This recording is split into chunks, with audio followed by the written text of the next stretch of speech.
Establishment के एहतसाब का सिलसिला ही खत्म हो जाएगा, जब सारा का सारा कंट्रोल ही एस्टेब्लिशमेंट के बाद चला जाएगा। तो आहिस्ता आहिस्ता हो यह रहा है कि तमाम इदारों में अपने बंदे बिठाने के बाद पाकिस्तान की मिलिट्री एस्टेब्लिशमेंट आहिस्ता आहिस्ता पाकिस्तान के हर इदारे को अपने कंट्रोल में ले रही है। उन्हें ऐसा लगता है कि जितना अच्छा उनका कंट्रोल होगा पाकिस्तान के तमाम इदारों पे, उतने बेहतर अंदाज में वो अपनी मर्जी के फैसले कौम के ऊपर मुसल्लत कर सकेंगे। लिहाजा ये सारा कुछ हो रहा है, हम होता हुआ देख रहे हैं, साथ साथ रिपोर्ट कर रहे हैं, लेकिन ये सिलसिला कब तक चलेगा ये कोई कुछ नहीं कह सकता। एक दिन आएगा जब ये काया पलटेगी और हालात बेहतरी की तरफ जाएंगे।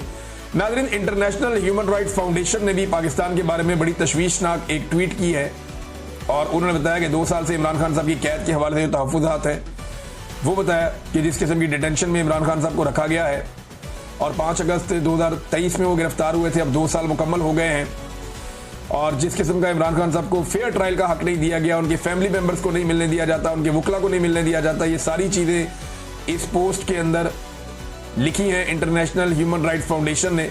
तो आलमी सतह पर आवाज़ें उठाई जा रही है। ये भी लिखा गया कि जैसे एक हफ्ते के अंदर पाकिस्तानियों की एक बड़ी तादाद को, 100 से ज़ायद लोगों को 9 मई के मुकदमात में सजाएं सुनाई गई और वहां पे फेयर ट्रायल का हक नहीं दिया गया, और साथ ही साथ 85 जो सिविलियंस हैं उन्हें मिलिट्री अदालतों से सजाएं दी गई हैं। तो मुतालबा किया गया कि ये सिलसिला बंद किया जाए, ये सिलसिला ख़त्म किया जाए। स्पेशली पाकिस्तान तहरीक इंसाफ का नाम लेकर जिस किस्म के बैंड्स लगाए जा रहे हैं, पाकिस्तान में तहरीक इंसाफ पर उनकी आवाज़ को दबाया जा रहा है, फ्रीडम ऑफ स्पीच पाकिस्तान में नहीं है। साथ ही साथ जो लोग एहतजाज करना चाहते हैं उन्हें गिरफ्तार किया जाता है, जो कुछ 5 अगस्त को हुआ और जो लगातार होता चला जा रहा है। इस सब के खिलाफ जो है वो ना सिर्फ मजम्मत की गई बल्कि आवाज़ उठाई गई, और पाकिस्तान की जो रियासत है उसे कहा गया कि इस किस्म की चीज़ें बंद करें, ये इंटरनेशनली आप वायलेशन कर रहे हैं ह्यूमन राइट्स की, जो इंटरनेशनल लेवल के ऊपर एक सेट पैटर्न है पाकिस्तान उससे बार बार बाहर निकल जाता है। अब नाज़रीन, बलूचिस्तान की सूरत हाल क्या पाकिस्तान के हाथ से बाहर निकल रही है? एक्चुअली तो बलूचिस्तान पाकिस्तान है ना, एक सूबा पाकिस्तान का, लेकिन बलूचिस्तान के हालात लगातार बिगड़ते जा रहे हैं। पाकिस्तान का जो वजीर दाखिला है या पाकिस्तान की जो एस्टेब्लिशमेंट है वो एक डिनाइल की सिचुएशन में, जिस वक्त बार बार सियासतदान भी कहते थे, हम भी कहते थे, बलूचिस्तान में जो हमारे दोस्त हैं वो ये बताते थे कि बलूचिस्तान हाथ से निकल रहा है, बलूचिस्तान के हालात खराब हो रहे हैं, वहां पे एक नफरत बढ़ती चली जा रही है। तो उस वक्त सब कहते थे कि ये लोग प्रोपेगेंडा कर रहे हैं और ये लोग पाकिस्तान के खिलाफ हैं, पाकिस्तान के गद्दार हैं और ये बगावत पे उकसा रहे हैं। हम पहले बता रहे थे कि चीजें हाथ से निकल रही हैं और ये कहते थे एक SHO की मार है। इन्होंने बहुत झूठ बोला कौम से। जाफर एक्सप्रेस के इंसिडेंट में जो कुछ हुआ उस सारे को कौम से छुपाया गया। बहुत सारी चीजें जो कौम को पता होनी चाहिए थी वो कौम को नहीं बताई गई और बलूचिस्तान आहिस्ता आहिस्ता आहिस्ता एक नो गो एरिया में कन्वर्ट हो गया। बजाय इसके कि एस्टेब्लिशमेंट होश के नाखून लेती, उन्होंने डंडे का सहारा लिया, बंदूक उठाई, गोली का इस्तेमाल किया, जबरी तौर पे इंसानों को लापता किया और नफरत को हवा देना शुरू कर दिया। अब जो चिंगारी एक भड़क रही थी बलूचिस्तान में, बजाय इसके कि उसको ठंडा करते, उसमें पानी डालते सियासतदान आकर, एस्टेब्लिशमेंट ने उसको हवा देना शुरू कर दी और अब वो एक आग के अंदर बदल चुकी है। बलूचिस्तान की सूरत हाल क्या है इस वक्त जो लेटेस्ट है, उस हवाले से कुछ चीजें मैं आपको बताता हूं कि सिक्योरिटी की बिगड़ती सूरत हाल का अंदाजा आप इस खबर से लगा सकते हैं कि पंजाब से एक शख्स को कहा गया कि ऑफिसर है, सीनियर ऑफिसर है, कि आपको हम IG बलूचिस्तान की पोस्ट दे रहे हैं, आप बलूचिस्तान चले जाएं। अब IG की जो पोस्ट होती है ना, ये बड़ी अहम होती है। जो IG लग सकता है बलूचिस्तान में वो बाद में इस्लामाबाद में, पेशावर में, लाहौर में, कराची में, कहीं भी IG लग सकता है। एक बड़ा होता है ना, उससे फायदा उठाया जा सकता है। लेकिन इस ऑफिसर ने IG बलूचिस्तान लगने से इनकार कर दिया। अब आप अंदाजा करेंगे एक ऑफिसर IG जैसा ओहदा उस पे जाने से इनकार कर रहा है कि भाई मैं इस सूबे में नहीं जा सकता।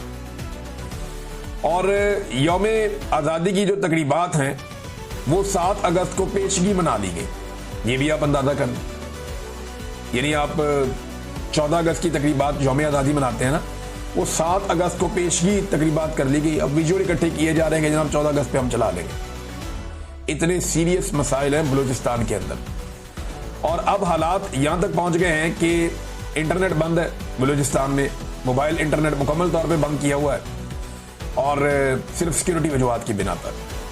और रात के वक्त जी पब्लिक ट्रांसपोर्ट बंद कर देते हैं पूरे बलूचिस्तान में। मगरिब के बाद कोई गाड़ी नहीं छोड़ते, कहीं किसी को नहीं जाने देते।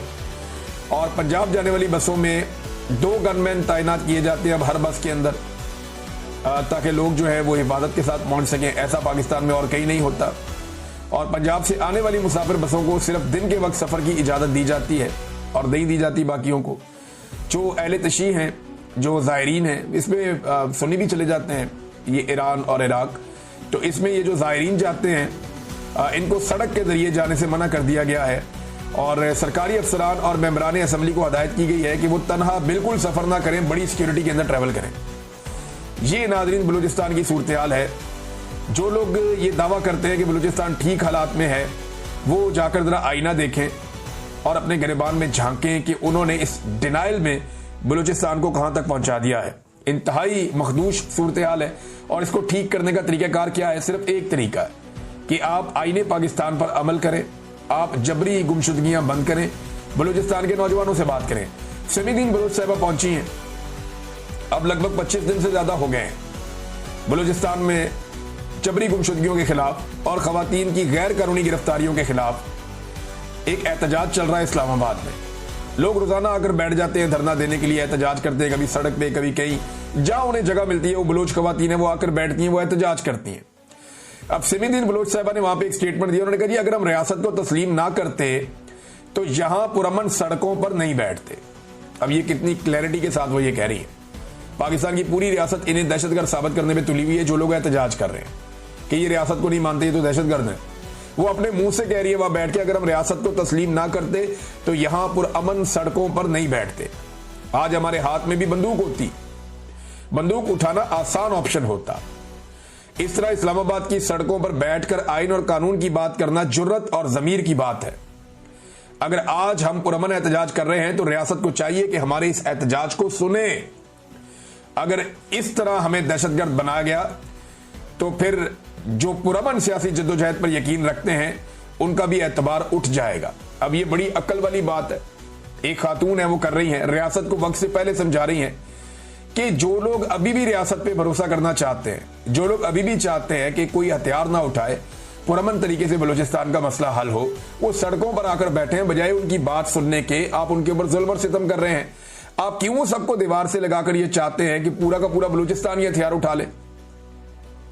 ये रियासत की गलत पॉलिसी है।